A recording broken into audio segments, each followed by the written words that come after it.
How to use SafeLink Wireless Review. Properly beginner mistakes that cost you. SafeLink Wireless provides free or low-cost phone service, and beginners often make mistakes that limit its benefits. Here's how to use it correctly.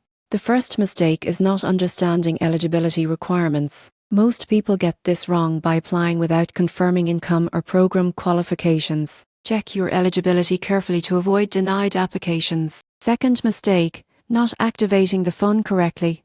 You won't believe how often devices remain inactive because users skip steps like SIM registration or account verification. Follow SafeLink's activation instructions carefully. Third mistake, ignoring monthly usage requirements. The surprising truth is that SafeLink may deactivate service if monthly usage minimums aren't met. Make at least one call or send a text each month to maintain service. Fourth mistake, not managing data usage. Free plans have strict limits, and beginners often exceed them unknowingly. Track usage in the app or phone settings to avoid throttling or unexpected charges. Finally, neglecting account updates is common. Address changes or phone number updates must be reported to keep your service active and uninterrupted.